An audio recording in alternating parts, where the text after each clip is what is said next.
ओम नमः शिवाय। आपके अपने YouTube चैनल जैमा कंजक में आपका बहुत बहुत स्वागत है। भगवान भोलेनाथ व माता पार्वती की कृपा आप और आपके परिवार पर सदा सर्वदा बनी रहे। आज की वीडियो में हम श्रावण अमावस्या को किए जाने वाले वृष पूजन और कुश ग्रहण का विधान आपके सामने प्रस्तुत करने जा रहे हैं। कथा का पूरा फल उठाने के लिए कथा को शुरू से लेकर अंत तक सुनना अनिवार्य है। उम्मीद करती हूँ वीडियो आपको पसंद आएगी। ओम नमः शिवाय। ईश्वर बोले, हे सनंत कुमार, श्रावण मास में अमावस्या के दिन जो करणीय है उसको तथा प्रसंगवश जो कुछ अन्य बात मुझे याद आ गई है उसको भी मैं आपसे कहता हूँ। पूर्व काल में अनेक प्रकार के महान बल तथा पराक्रम वाले, जगत का विध्वंस करने वाले तथा देवताओं का उत्पीड़न करने वाले दुष्ट दैत्यों के साथ मेरे अनेक युद्ध हुए। मैंने शुभ वृषभ अर्थात नंदी पर आरूढ़ होकर संग्राम किए, किंतु महाशक्तिशाली तथा महापराक्रमी उस वृषभ ने मुझको नहीं छोड़ा। अंधकासुर के साथ युद्ध में तो नंदी का शरीर विदीर्ण हो गया था, उसकी त्वचा कट गई, शरीर से रक्त बहने लगा और उसके प्राण मात्र बचे रह गए थे। फिर भी जब तक मैंने उस दुष्ट का संहार नहीं किया तब तक वे नंदी धैर्य धारण कर मेरा वहन करता रहा। उसकी इस दशा को मैंने जान लिया था। उसके बाद उस अंधक का वध करके मैंने प्रसन्न होकर नंदी से कहा, हे सुव्रत, मैं तुम्हारे इस कृत्य से प्रसन्न हूँ। वर मांगो, तुम्हारे घाव ठीक हो जाए, तुम बलवान हो जाओ और तुम्हारा पराक्रम तथा रूप पहले से भी बढ़ जाए। इसके अतिरिक्त तुम जो जो वर मांगोगे उसे मैं तुम्हें अवश्य दूंगा। नंदीश्वर बोले, हे महेश्वर, हे देवादिदेव, मेरी कोई याचना नहीं। आप मुझ पर प्रसन्न हैं, तो फिर इससे बढ़कर क्या वैभव हो सकता है। तथापि हे भगवान, लोक उपकार के लिए मैं मांग रहा हूँ। हे शिव, आज श्रावण मास की अमावस्या है जिसमें आप मुझ पर प्रसन्न हुए हैं। इस तिथि में गायों सहित उत्तम मिट्टी से निर्मित वृषभों की पूजा करनी चाहिए। आज अमावस्या के दिन जन्म लेना कामधेनु तुल्य होता है। अत इस तिथि में वर प्रदान करें कि ये अमावस्या वांछित फल देने वाली हो। आज के दिन भक्ति पूर्वक प्रत्यक्ष वृषभों तथा गायों की पूजा करनी चाहिए। गेरू आदि धातुओं से प्रयत्न पूर्वक उन्हें भूषित करना चाहिए। उनकी सींगों पर सोना, चांदी आदि के पत्र मड़े और रेशम के बड़े बड़े गुच्छों को भी सींगों पर बांधें। अनेक प्रकार के वर्णों से चित्रित सुंदर वस्त्र से उनकी पीठ को ढक दें और गले में मनोहर शब्द करने वाले घंटा बांध दें। सूर्य उदय से लगभग 4 घड़ी बीतने पर गायों को ग्राम से बाहर ले जाकर पुनः साय वेला में ग्राम में प्रवेश कराएं। आहार के रूप में सरसों, तिल की खली आदि अनेक प्रकार का अन्न इस दिन अर्पित करें। जो इस दिन ऐसा करता है उसका गोधन सदा बढ़ता रहता है। जिस घर में गाय ना हो वे शमशान के समान होता है। पंचामृत तथा पंचगव्य दूध के बिना नहीं बनते हैं। गोबर से लेप किए बिना घर पवित्र नहीं होता। हे सुरोत्तम, जहाँ गौमूत्र से छिड़काव नहीं होता वहाँ चींटी आदि जंतुओं का उपद्रव विद्यमान रहता है। हे महादेव, दूध के बिना भोजन का रस ही क्या। हे प्रभु, यदि आप मेरे ऊपर प्रसन्न हैं तो इन वरों को तथा अन्य वरों को भी मुझे प्रदान कीजिए। हे सनंत कुमार, तब नंदी का ये वचन सुनकर मैं बहुत प्रसन्न हुआ। मैंने कहा, हे वृषश्रेष्ठ, जो तुमने मांगा है सब हो जाए। हे नंदिन, इस दिन का जो अन्य नाम है उसे भी सुनो। जो वृषभ किसी के द्वारा कहीं भी किसी कार्य में प्रयुक्त नहीं किया जाता और तृण खाता हुआ तथा जल पीता हुआ जो शांति पूर्वक विचरण करता है तथा महान वीर व बलशाली होता है उसे पोल कहा जाता है। अतः हे नंदिन, उसी के नाम से ये दिन पोला नाम वाला होगा। इस दिन अपने इष्ट बंधुओं के साथ महान उत्सव करना चाहिए। हे वत्स, मैंने उस दिन ये श्रेष्ठ वर प्रदान किए थे।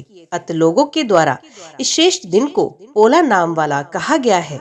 इस दिन सभी कामनाओं को पूर्ण करने वाला वृषभों को महान उत्सव करना चाहिए।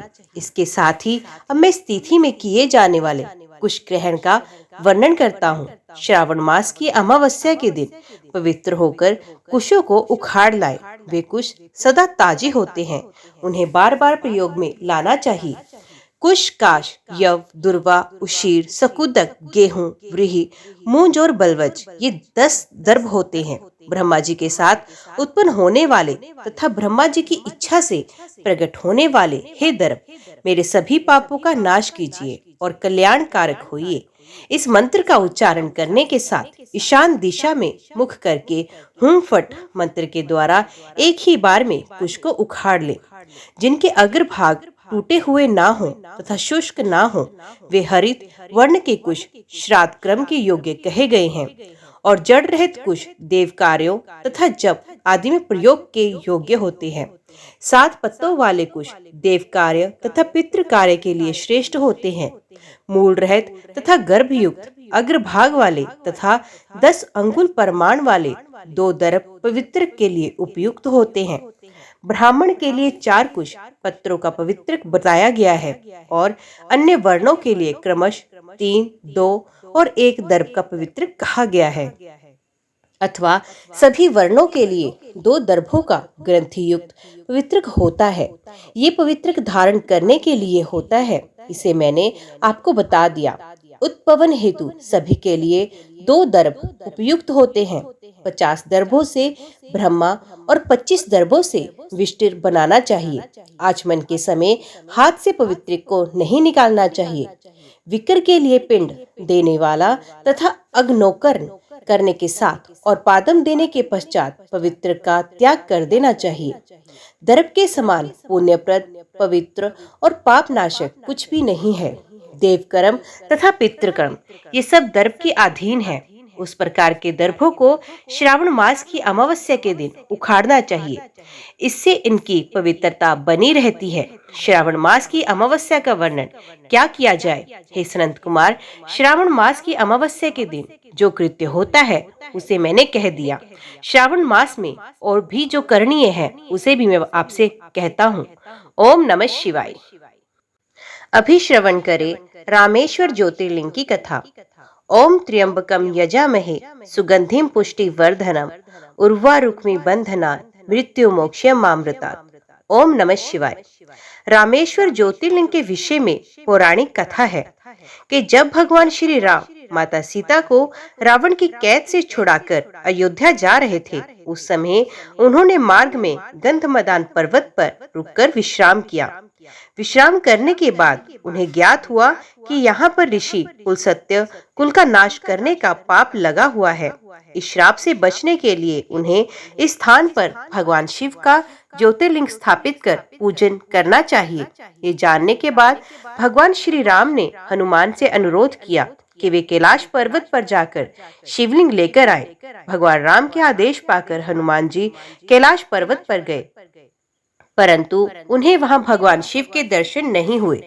इस पर उन्होंने भगवान शिव का ध्यान पूर्वक जाप किया, जिसके बाद भगवान शिव ने प्रसन्न होकर उन्हें दर्शन दिए और हनुमान जी का उद्देश्य पूरा किया। इधर हनुमान जी को तप करने और भगवान शिव को प्रसन्न करने के कारण देर हो गई और उधर भगवान राम और देवी सीता शिवलिंग की स्थापना का शुभ मुहूर्त के लिए प्रतीक्षा करते रहे।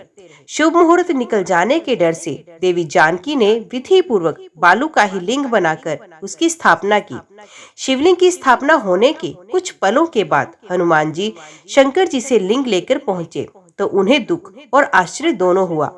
हनुमान जी जिद करने लगे कि उनके द्वारा लाए गए शिवलिंग को ही स्थापित किया जाए। इस पर भगवान राम ने कहा कि तुम पहले से स्थापित बालू का शिवलिंग पहले हटा दो, इसके बाद तुम्हारे द्वारा लाए गए शिवलिंग को स्थापित कर दिया जाएगा। हनुमान जी ने अपने पूरे सामर्थ्य से शिवलिंग को हटाने का प्रयास किया, परंतु वे असफल रहे। बालू का शिवलिंग अपने स्थान से हिलने के स्थान पर हनुमान जी ही लहूलुहान हो गए।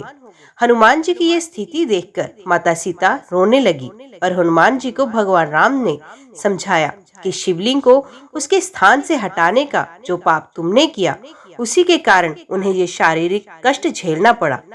अपनी गलती के लिए हनुमान जी ने भगवान राम से क्षमा मांगी और जिस शिवलिंग को हनुमान जी कैलाश पर्वत से लेकर आए थे, उसे भी समीप ही स्थापित कर दिया गया। इस लिंग का नाम भगवान राम ने हनुमदीश्वर रखा और इन दोनों शिवलिंगों की प्रशंसा करने भगवान श्री राम ने स्वयं अनेक शास्त्रों के माध्यम से की है। ओम नमः शिवाय। आज की वीडियो में इतना ही। उम्मीद करती हूँ वीडियो आपको पसंद आई होगी। वीडियो पसंद आई हो तो वीडियो को लाइक और चैनल को सब्सक्राइब जरूर कीजिएगा। कमेंट बॉक्स में ओम नमः शिवाय लिखना ना भूलिएगा। तो मिलते हैं अगले अध्याय के साथ। तब तक के लिए देखते व सुनते रहिए। जय मां कंजक, जय माता दी।